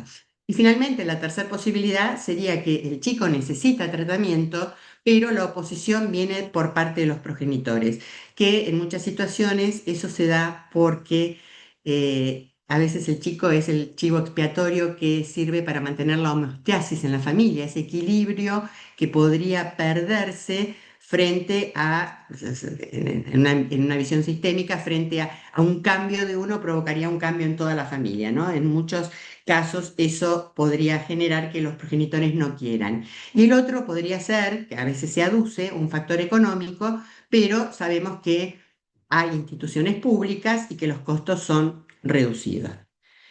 El otro tema, yo me acuerdo, les cuento que estaba bastante nerviosa de venir a charlar todo entre profesionales, porque yo en general no hablo con colegas míos abogados en los paneles. Y ahora con lo que voy a decir, me acuerdo que hace muchos años me habían invitado también a un panel, que yo era la única abogada y todos eran médicos, y que cuando dije el tema de la medicación, medio me saltaron a la yugular por lo que les voy a contar. Tanto el artículo de la Ley de Salud Mental 26657 como el artículo 12 de los principios de Naciones Unidas hablan de cómo debe ser dada la medicación y dice que tiene que ser siempre como fines exclusivamente terapéuticos, nunca como castigo, conveniencia de terceros, ni para suplir necesidades de acompañamiento terapéutico o cuidados especiales. Entonces, esto provocó mucha ofensa cuando salió la ley de salud mental, como diciendo, pero ¿qué profesional le va a dar un medicamento que no sea para cumplir un fin específicamente terapéutico? Bueno, la realidad es que esto no es un invento de la ley de salud mental, está también en tratados internacionales de derechos humanos, porque a veces ocurren esas cosas, ¿no? En- de hecho, sin ir más lejos, hay la Corte Interamericana ha condenado a Brasil en su momento, a Ecuador en otro, por malos tratos en el ámbito de internaciones psiquiátricas. Entonces, no es algo contra los profesionales, sino que, bueno, a veces pasa que en determinados contextos el medicamento ocurre por otros motivos que no son los exclusivamente terapéuticos. De hecho, las famosas chalecos químicos o sujeciones, que tampoco deben darse, son muchas veces puestas por falta de personal, por ejemplo, ¿no? Entonces, por eso les digo esto de la prescripción de medicación. Entonces, volviendo a las personas menores de edad. ¿Pueden los chicos de 13 años prestar su consentimiento informado para una medicación? Sí, definitivamente sí. Los menores a partir de los 13 años prestan el consentimiento informado ellos por sí mismos. Hay como todas las reglas, hay excepciones, y una de las excepciones es lo que se llama clozapina, porque este antipsicótico, que es muy eficaz para determinadas situaciones, como puede ser la esquizofrenia, riesgo suicidio, pero provoca trastornos en la sangre. Tiene que haber, hay todo detrás de la clozapina, un programa de farmacología intensiva que hace control sobre las personas que lo tienen que usar. Entonces, en estos casos, la persona menor de edad, porque acá sí hay la posibilidad de un riesgo a la salud importante, va a prestar el consentimiento informado asistido por su representante legal. De hecho, hubo un caso en donde el adolescente prestó el consentimiento con el tutor público porque los progenitores no estaban, no existían. Y para terminar, voy a hablar un poco de las internaciones por causa de salud mental. Sabemos que la ley de salud mental prevé dos tipos de internaciones, las voluntarias y las involuntarias. Para que sea considerada voluntaria, siempre sí o sí el consentimiento tiene que ser prestado en forma personal por el propio paciente y se requieren cumplir con determinados recaudos que, por supuesto, acá aparece fundamental la evaluación interdisciplinaria. Evaluación interdisciplinaria que lo que exige la ley es por lo menos que esté compuesta por un psicólogo o un psiquiatra. La realidad es que todas las que yo he visto las evaluaciones siempre están por lo menos un psiquiatra y lo cierto es que ambas disciplinas están formados para poder decir si una persona tiene criterio de internación y además si ese criterio de internación después tiene posibilidades de incurrir en riesgo, ¿cierto?, para sí o para terceros. Entonces, tenemos las internaciones voluntarias, en donde la propia persona presta el consentimiento informado, se hace la evaluación interdisciplinaria y se ve si hay alguna otra posibilidad de un tratamiento por fuera, porque recordemos que las internaciones son vistas como el tratamiento último, excepcional, por el tiempo más breve posible, se requiere que en la medida que sea posible siempre sea en el ámbito comunitario y si no en hospitales generales, por lo menos esto es lo que prevé la ley. Ahora, ¿qué pasa cuando ingresamos en el ámbito de las internaciones involuntarias? Obviamente falta ese elemento de voluntariedad de la persona y lo que los profesionales van a determinar es que existe un riesgo cierto e inminente para sí o para terceros. ¿Qué pasa con las personas menores de edad? Bueno, acá desde la doctrina se discutió porque la ley de salud mental establece que siempre que se interna una persona menor de edad es involuntaria, se presume involuntaria siempre. Entonces aparecen desde la doctrina jurídica diciendo, bueno, pero el artículo 26 dice que hay determinadas franjas etarias. Yo no los voy a aburrir con las distintas teorías. Lo que sí les digo, que me parece que es lo más importante, es que desde el ámbito de la jurisdicción, es decir, desde los tribunales, hay unanimidad en que siempre que se interna una persona menor de edad es una internación involuntaria. ¿Y por qué es importante decir esto? Porque esto significa un plus de protección para la persona menor de edad. Va a tener control jurisdiccional, debido proceso.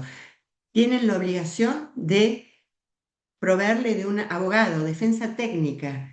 Entonces es muy, muy importante en términos de por qué es que se considera siempre involuntaria. Ya María también habló de la cantidad de suicidios e intentos de suicidio que hay en la franja de adolescentes. También hay mucho tema de depresión y de conflictos que tienen que ver con los trastornos alimenticios. Y les cuento que el Plan de Acción sobre Salud Mental 2013-2030 de la OMS prevé como parte la prevención del suicidio como parte integrante del plan. También tenemos nosotros una ley nacional de prevención de suicidio, 27130, donde prioriza la asistencia a niños, niños y adolescentes, la atención de un equipo interdisciplinario. Y para concluir, les quiero mencionar un relevamiento en cada jurisdicción tiene un órgano de revisión, ¿no? En el marco nacional, el órgano de revisión nacional hizo en el año 2022 un relevamiento en el ámbito de Cava de a qué se debían las internaciones de personas menores de edad. Y el relevamiento tuvo como respuestas que la mayoría tenían que ver con suicidios, intentos de suicidio y conductas autolesivas, con la preocupación que en muchísimos casos había vuelta de reinternaciones que podían tener que ver con políticas públicas débiles y un tema que me parece muy, muy importante porque también hemos hablado acá de lo difícil que es darle libertad a los chicos, a los adolescentes en esa etapa tan vital, pero también tan complicada que atraviesan y que los padres estén presentes. Una de las cuestiones que se vio en este relevamiento fue la poca presencia de los progenitores. Y los progenitores, ya sabemos, pueden ser progenitores que tengan facilidad de diálogo, pueden ser progenitores muy rígidos, pero lo cierto es que los chicos, los niños, los adolescentes necesitan de sus padres. Entonces, tienen que estar. Y acá es una falencia que se vio. A su disposición, después por intermedio de Marisa, les voy a mandar este relevamiento que me parece que es muy interesante para que ustedes lo vean. Y bueno, acá termino dando las gracias también a Marisa por haberme traído a este espacio. Muchas gracias, Luz. No hay nada que agradecer. Gracias a vos. Bueno, muchísimas gracias. Bueno, yo anoté a lo largo de la jornada algunas preguntas. Hay una pregunta para la doctora Marita en relación a los adolescentes y el tema de la hormonización y las sexualidades. Es amplio el tema, no estaba así planteado, no sé. Entiendo que por ahí se puede hacer un entrelazamiento con esto que habló la doctora Luz sobre la posibilidad de decidir del adolescente, a partir de qué edad. Yo tomé nota de algo que me pareció interesante, que tiene que ver con esto que dijo también la doctora ahora último, que si el adolescente pregunta más allá de la edad, ya está en su concepción mental la problemática, ¿no? Porque a veces uno Quiero, piensa, bueno, pero sí, Perdón, quiero decir una cosa importante y después le doy la palabra a la médica. Quiero que sepan que en función del decreto que sacó mi ley, donde dice que no se puede efectuar ningún tratamiento ni de hormonización ni quirúrgico sobre personas menores de edad, que va totalmente en contra de lo que dice la ley de identidad de género, ya se presentaron dos amparos. Uno de los amparos que fue en el ámbito de Cava, si bien el amparo era mucho más, en sus pretensiones, mucho más expansivo, la jueza de Cava declaró como medida cautelar, es decir, todavía no dictó la sentencia definitiva, que todos los tratamientos que estaban en curso debían continuarse, ¿no? Les digo esto porque pasó que apenas salió el decreto, muchos profesionales dijeron, bueno, entonces acá se termina con lo que significó eso de estrés y de situación espantosa para todos los adolescentes que estaban cursando. Entonces, hay dos amparos en curso por eso. Los tratamientos en el ámbito de Cava, los que estaban en curso se siguen haciendo, porque hay una medida cautelar que los autoriza. Eso quería decir nomás. Perfecto, la aclaración, buenísima. Primero voy a pedir perdón por si me excedí en el tiempo, me siento muy mal. Eh, Sobre todo a mis dos compañeros de disertación. ¿Vieron lo que yo puse en los cuadritos esos del final, la del lío y el orden? Bueno, me parece que es un poco esto, porque y algo dijo también Damián. los adolescentes traen un montón de información, pero cuando vos empezás como a desarmar y a trabajar, después en realidad se ordenan. Entonces, eh, son muy pocos los pacientes adolescentes que se quieren hormonizar, casi ningún, como vienen y quieren todo, y de repente vos decís, bueno, pero pará, a ver, escuchemos, no sé qué, ordenemos, y la verdad que en relación a la hormonización, casi nosotros tenemos bastante poco recorrido en el hospital donde yo estoy, ahí en el italiano tienen muchísimo más, en el hospital Elizalde también, pero nosotros tenemos sobre todo adolescentes trans varones y que en general lo único que piden a veces, no siempre, es suspender los ciclos menstruales, pero no tanto la hormonización. Entonces, hay algo del trabajo con adolescentes que es muy importante hacer, que es escuchar, ordenar, bancar.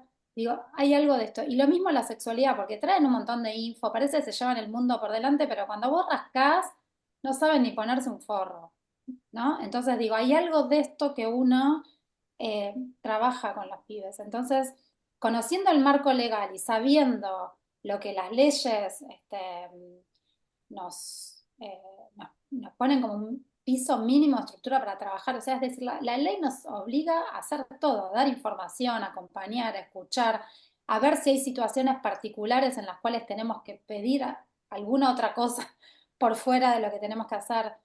Eh, pero el trabajo me parece que es ese, como no adelantarse, no querer ordenarles el lío, escuchar, acompañar el proceso de la autonomía progresiva, de la toma de decisión, de contar con la información, porque digo, los y las adolescentes vienen con información pensando que todo es medio, ¿no?, mágico, al instante. Entonces, bueno, tomarse el compás de, ¿no?, de espera, ser muy respetuosos con eso, ser adultos que acompañamos procesos.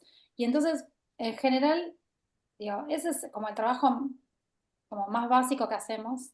Entonces, esto, es raro que un adolescente sea muy chiquito, no me acuerdo cuál era la pregunta, pero en relación a la hormonización, cuando vos trabajás un poco qué es lo que quieren, y vos le contás, bueno, pero para que armonizar significa esto, lo otro, enseguida como van unos pasos para atrás y se reubican, ¿no?, en el lugar de entender qué es un proceso. Eh, y lo mismo, bueno, la sexualidad, ¿no? Uno va hablando y abordando la sexualidad desde muy temprano e idealmente en compañía con la escuela, porque recordemos que hay una ley de educación sexual integral que exige que la autoridad de aplicación es el Ministerio de Educación desde todos los niveles, entonces acompañando a los chicos desde muy chicos a nombrar los genitales, a la privacidad, la autonomía del cuerpo, a la no invasión, ¿no? Cuando uno revisa, cuando uno hace preguntas sobre la higiene, sobre los cuidados, sobre la vestimenta. Digo, todo eso es un trabajo y un proceso. Entonces, no es que uno de repente se acuerda que hay que trabajar esos temas o de repente los pibes reciben la información, ¿no? Van recibiendo progresivamente en las consultas con nosotros, en las escuelas. Nosotros siempre preguntamos si tienen educación sexual, qué contenidos tuvieron, si hay temas de estos que se hablan en casa, ¿no? Entonces, lo mismo, el abordaje de la sexualidad tiene que ver con eso, con el marco de derechos y con un trabajo que es progresivo y que no empieza cuando comienzan los cambios puberales. No sé si Bueno, contesté. muchísimas gracias. Sí, sí. Para Damián tenemos algunas preguntas también, relacionadas a cómo se maneja la ludopatía en este grupo etario de la adolescencia y si hay relación con el tema del suicidio, eh, y también, bueno, maneras de prevenirlas, y tratamiento. Bien, sí, como decía un poco en la exposición, me parece que es como importante para prevenirlo todo lo que tiene que ver con la prevención y generar espacios de diálogo, tanto intrafamiliares como en la institución, ¿no? Digo, me parece que eso es muy importante y es un poco el trabajo que vengo desarrollando. En relación a la ludopatía, digo, me parece que también, como decía, hoy tenemos la necesidad. Siempre, a ver, recomiendo colegas porque me parece que es un tema tan actual que todo lo que se está haciendo está en desarrollo, ¿no? Y la doctora María Cecilia García, que es psiquiatra y que está trabajando también en el capítulo de juego patológico de APSA, tiene muchas exposiciones. Invito a que si alguna vez pueden coincidir, la escuchen porque me parece que es interesante desde ese lugar lo que ella clarifica de la necesidad, como decía antes, de poder especificarlo en la adolescencia, ¿no? Estamos usando como una medida más acompasada a lo adulto y un adulto que también, como en la adolescencia, va cambiando generacionalmente. Entonces me parece que es importante, en principio, poder definirlo, ¿no? Digo, como bueno, qué es la ludopatía en la adolescencia hoy día y que entendemos que cuando se instala ya este lugar de la dependencia, la abstinencia, ¿no? Y que estas cosas también son las que se empiezan a observar. Sin duda que estamos ante un juego patológico y estamos en una situación complicada. Y ahí sumo también, ¿no? Digo, la comorbilidad que esto tiene, ¿no? En esto que hablan bueno, del suicidio, ¿no? Digo, no tengo los datos puntuales de cómo termina impactando, pero que sin duda genera consecuencias en lo anímico, genera consecuencias en lo relacional. Me parece que eso sin duda es algo que hoy que tenemos que observar y que también vemos que los chicos que tienen consumos problemáticos quizás de sustancias también tienen una facilidad para acceder a este tipo de consumos de la inmediatez que hoy brinda lo digital. Eh, Creo que quedaba alguna más. Ah, sí, y en cuanto a lo que es el tratamiento también.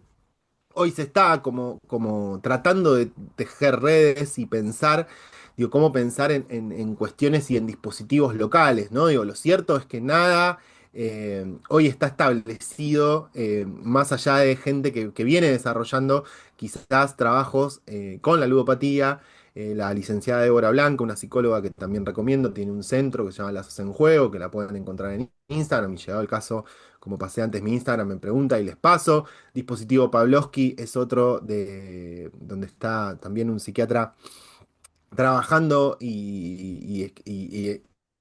son un equipo también donde están pensando todo lo que es la atención en la problemática cuando está instalada. Yo, como digo siempre, a mí me toca trabajar en todo lo que es la prevención y promoción de salud, que es como la puerta de entrada, u ojalá que no, ¿no? Digo, como poder tratar de frenar o generar conciencia en esos pasos previos, pero en la gente que trabaja con adicciones me gusta recomendar a estas personas porque son quienes trabajan, ¿no? Digo, cuando ya quizás el juego problemático está instalado.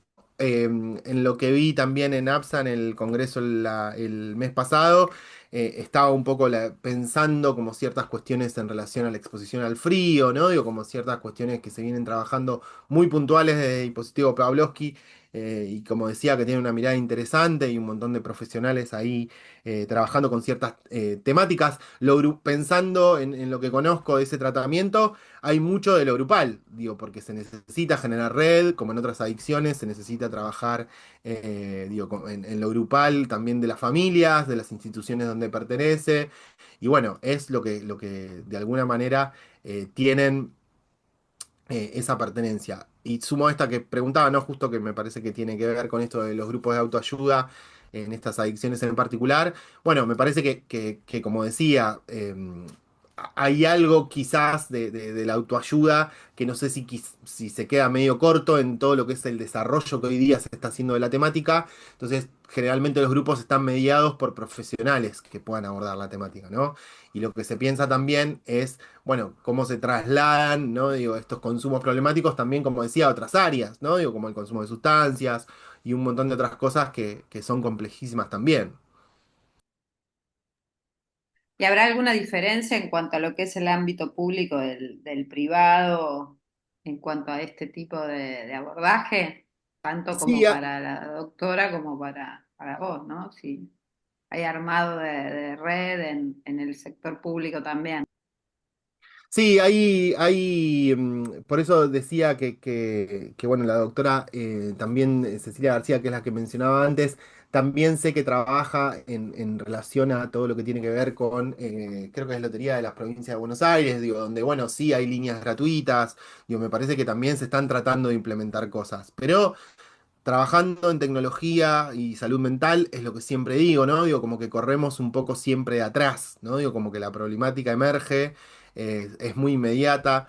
Coincido plenamente también con lo que decía la doctora María Carpineta en esto de que cuando uno empieza a rascar un poco se encuentra otras cosas, ¿no? Digo, como que me parece que no es algo tan puro, que a veces es como el mensaje de los medios, ¿no? Como que, bueno, guarda con darle un teléfono a un chico porque se va a convertir en un adicto a las apuestas, ¿no? Digo, me parece que también tienen un montón que ver las cuestiones contextuales, un poco esto que explicaba de lo biopsicosocial.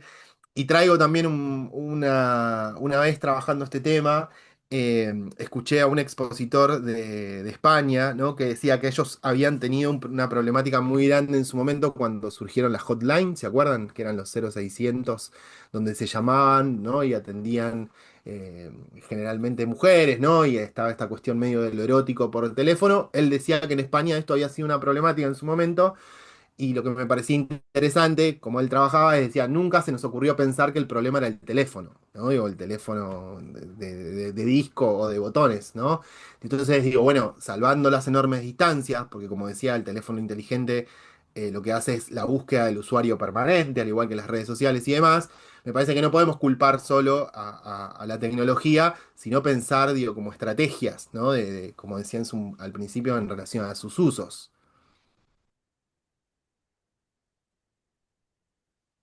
Bueno, Voy a buenísimo, agregar una muchas gracias. cosita que nada que ver, Sí, cómo pero no. que hace poco UNICEF sacó un documento re interesante que también se los puedo pasar sobre el uso de las redes y también como la falta de política pública, ¿no? Y como la presentación se hizo hace muy poco del documento de Argentina y vino gente de Chile y Brasil contando políticas públicas que tienen que ver con limitación del acceso a la tecnología. No, no limitación, pero sí acompañamiento del uso de tecnología en la infancia. Y por ejemplo, dijeron algo que fue revelador, que creo que Damián lo dijo, que los niños ahora tienen la edad promedio del primer celular en Argentina son los 9 años. Y yo me quedé dura porque digo, yo pregunto siempre un poquito después, ¿no? Y entonces ese mismo día fui a mi consultorio y un paciente le digo, ¿tenés celular? Sí, tenía 9 años, ¿no? Como sí sucede. Entonces es eso, ¿no? Como en un primer momento como dijo Damián, se les dio el teléfono como acceso a la educación en la pandemia, ahora se los queremos sacar porque apuestan en línea. Entonces, bueno, ¿no? Como entender ahí, por supuesto que todos los adultos vamos detrás y no llegamos nunca a entender qué es lo que pasa porque la vida nos pasa por encima en otros lugares, ¿no? Pero entender ahí, bueno, cómo podría ser el buen uso o el acompañamiento en lugar del adulto. Después les paso ese documento porque es re interesante, porque habla de las Sí. apuestas, habla del grooming, habla de un montón de cosas muy importantes como que pasan y que por ahí no nos enteramos. Bueno, una pregunta última para la doctora Luz, en el tema de los adolescentes que se considera que no autónomos para resolver una internación en salud mental, ¿a quién se puede acudir, por ejemplo, en el caso desde la escuela, padres? No entendí la pregunta. De los adolescentes Los que son, adolescentes, la que son pregunta es, internaciones involuntarias. claro, vos dijiste que todo adolescente internación en salud mental se lo considera involuntario siempre. Sí. Ahora, ¿qué Sí. pasa cuando, por supuesto, qué medidas o los padres o los progenitores, cuando están, a quién pueden recurrir en esos casos? Que lo que uno ve es, Cuando bueno, está en plena crisis, cuando está en sí, plena crisis que requeriría una internación, ¿esa es la pregunta? sí, En principio, en el ámbito de la justicia nacional de Cava están las defensorías de menores incapaces. Siempre hay una que está de turno, con lo cual uno puede ir a la defensoría, le levantan lo que se llama un acta, explican la situación, porque también, o sea, el juez, si bien el juez con la ley no puede internar, es exclusiva decisión del equipo interdisciplinario del lugar donde el chico va a quedar internado, pero lo que el juez sí puede hacer en situaciones complicadas es solicitar el auxilio de la fuerza pública para que lo traslade desde la casa donde está el trincherado, por ejemplo, hasta la clínica donde después de la evaluación quedaría eventualmente internado.